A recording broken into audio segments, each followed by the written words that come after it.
Hey guys, welcome back to my channel and welcome to today's tutorial. And in today's tutorial we'll be learning how to make this beautiful outfit. So before we go into the drafting part of this tutorial, I want to say thank you to my amazing 1700 subscribers. You guys rock.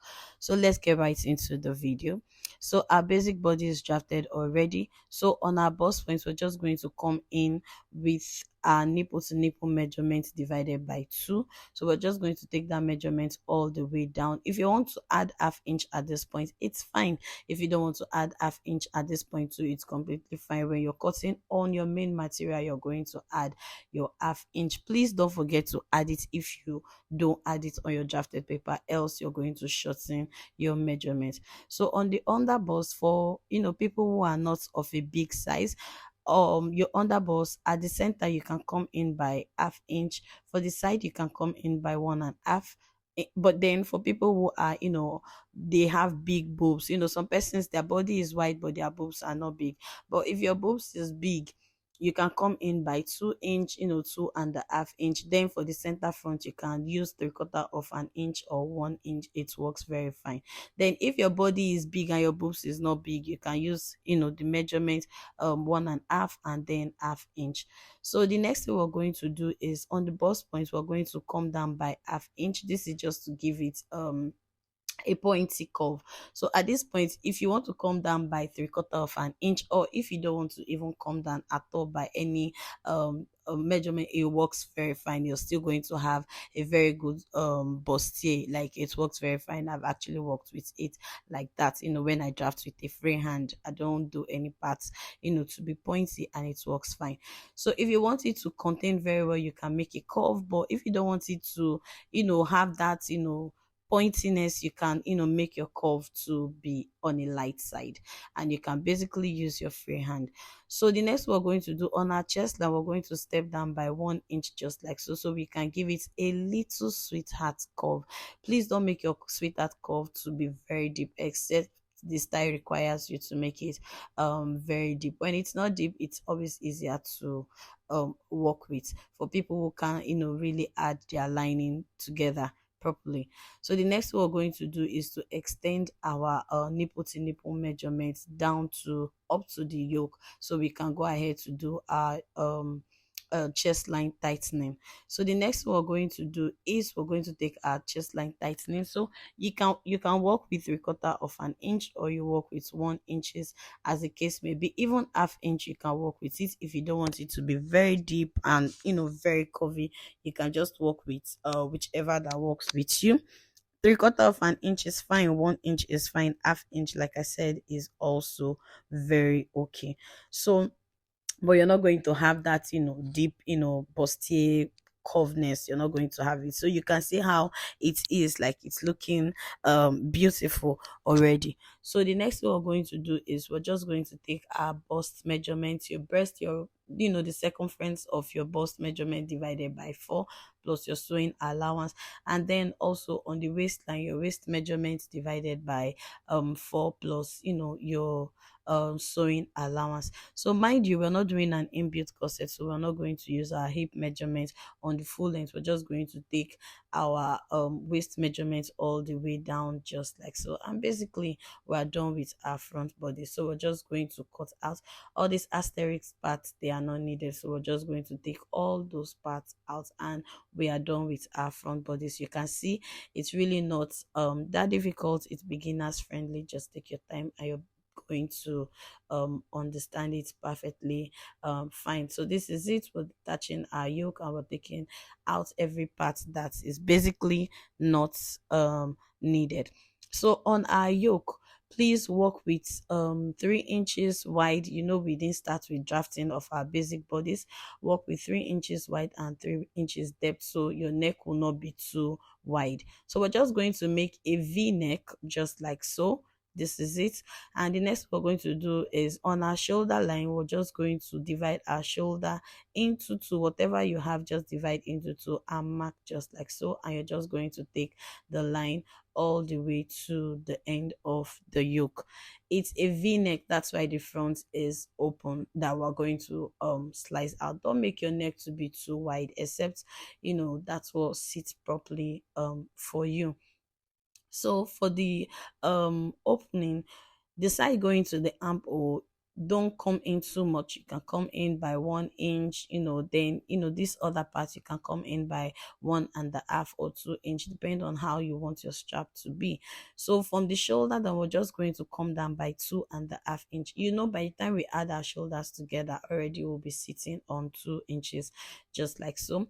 So now this is the point where you're going to decide how you want your strap to be. If you want your strap to be if you want your strap to be very tiny, as you can see, mine was very bold, so I wanted it that way. So if you want yours to be tiny, this is where you're going to make all those adjustments. If you want yours to be curved, this is where you're going to do all those adjustments. So whatever you want to do to your yoke, this is where you will do it. If you want it to be bigger than mine, more bold, this is where you're going to do it. So I've achieved, I'm satisfied with what I have, so I'm just going to cut out just like so. Like I said, this is the point where you are going to make every necessary adjustment. You can see that our yoke gradually is coming out. So I later realized that it was too open at the down part, so I just had to make the v to be properly curved. Like I just added little to it. Like I said, this drafted part is where you're just going to take every necessary make every necessary adjustment that you want to make. I'm sorry if it's a bit confusing, or if I am fast, just take your time. You're definitely going to understand it. It's really not that difficult. For the back, we're just going to start by rolling our shoulder measurement, our shoulder line rather, and then we're going to come in by 2 inch. This is going to serve as our zipper allowance. So whichever that works for you, it's completely fine. You're going to work with that here. So the next thing we're going to do is to take our shoulder to our bust point, to our waist length, and of course 2 inch that we added just as we did in front, and also our chest measurement. So we're just going to roll our vertical lines just like so. I'm just working with a regular back. The next thing we're going to do is to impute our shoulder measurement plus ½ inch, which is going to serve as joining of our sleeve allowance. We're just going to take it down. If you notice, like I did not add curve, like the back is wider compared to the front, so there's no point adding curve at this point. So we're just still going to work with our normal neck width, and then with 1 inch neck depth, just like so. If you don't have a curve ruler too, it's fine, you can just work with it like that. So this is just our normal back drafting. So we stepped down by 1 inch for the shoulder, and we're just going to connect to the neck. So now on the bust point, we're just going to come in with our nipple measurements and then step down by 1 inch, just like so. And then we're just going to take that all the way down. The reason why I actually did that is because the back does not have a bust, so we're just going to come down. So and then we did our that. Mind you, you're just going to work with a dart that you can actually work with. So I actually used half. That means I used ½ inch. That means automatically I have removed 2 inches from the back. So we're just going to impute our body measurements just like so, and also our waist measurement plus the that and 2 inch sewing allowance. We're just going to take that all the way down just like so. So now for people who would want the yoke at the back, you're just going to make a curve just like so, like whichever you want to do.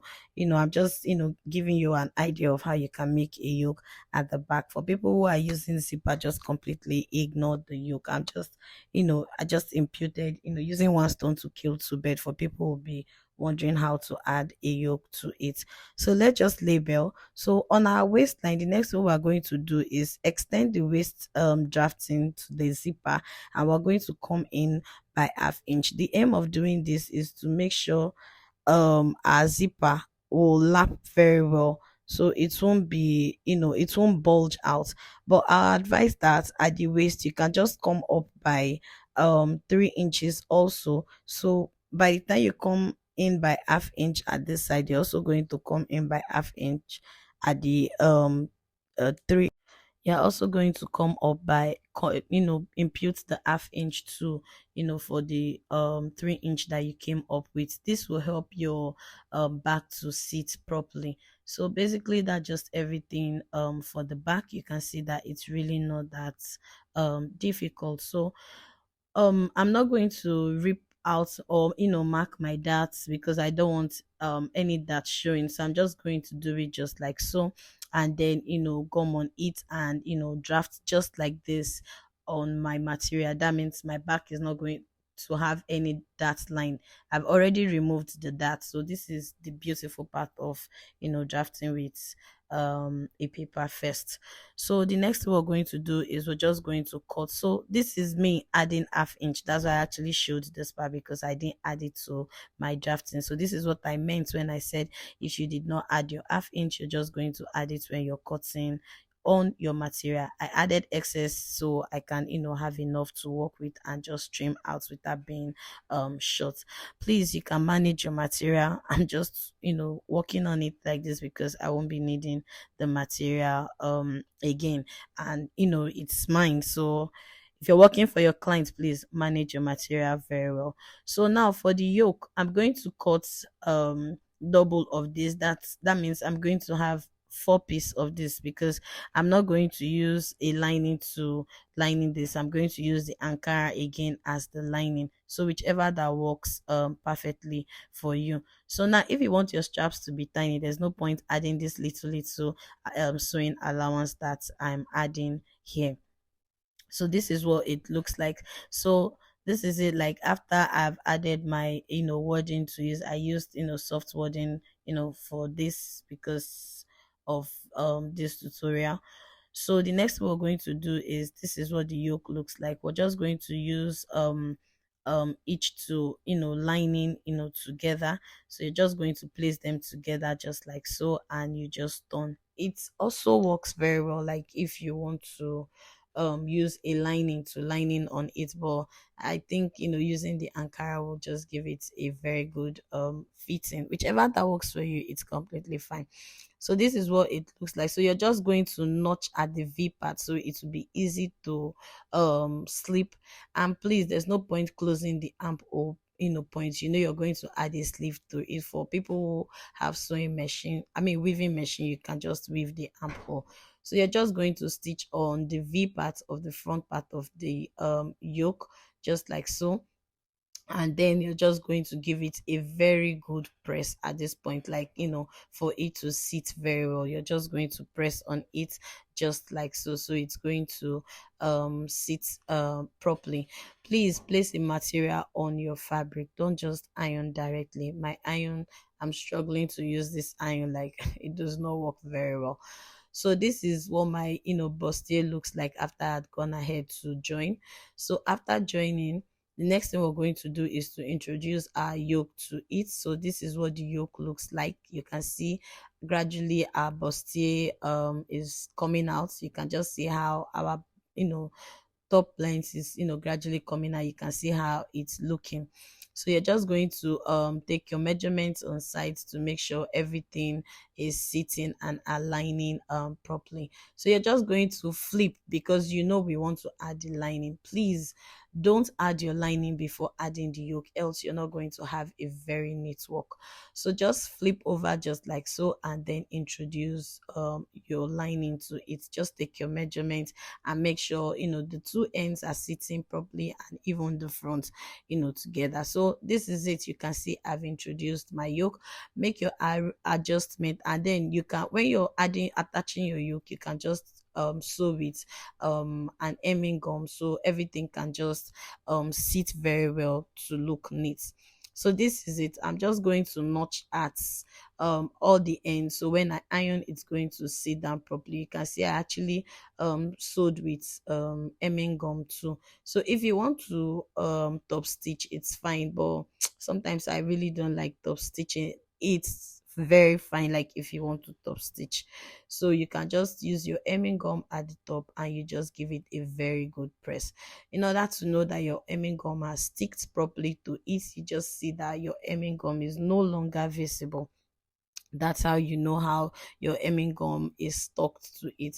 So you're just going to give it a very good press. Like I said, if your iron works very well, please place a material on it. So you're just going to take your time at this point to iron properly. So now when you're adding your pad to the bustier, you can just step down by 1 inch. Don't take it to the top side because you're going to add your yoke and your line. By the time you add your yoke and your lining together, you see that you'll be left with just half inch, so everything will work very well. And if your your breast pad gets to the top, you find it very difficult for your iron to your lining to sit very well. You can see how it is, like it's sitting very well, it's thin, it's not looking bulgy because my pad did not get to the top. So you're just going to add your back to it just like so, and you just make sure they align together.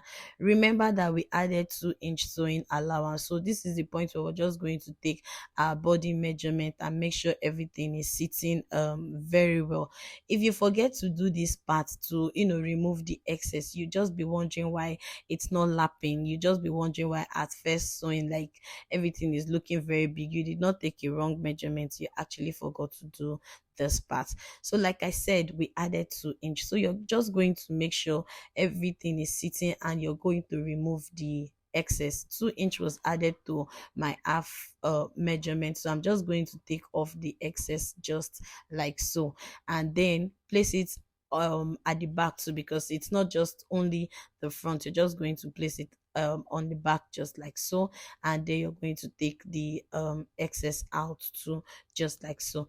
If you forget rather to do this part, you just see that your half cut will be looking very long. You just go ahead and add your sleeve and also your down bodies, and basically that's everything that you need to do. So I used a balloon sleeve, so whichever sleeve that works. So you can see that our zipper sat properly because we removed that half inch. If you're having a bulgy back, it's because you did not remove it, so it's not going to sit properly. You can see how it looks perfect and beautiful. So bye for now.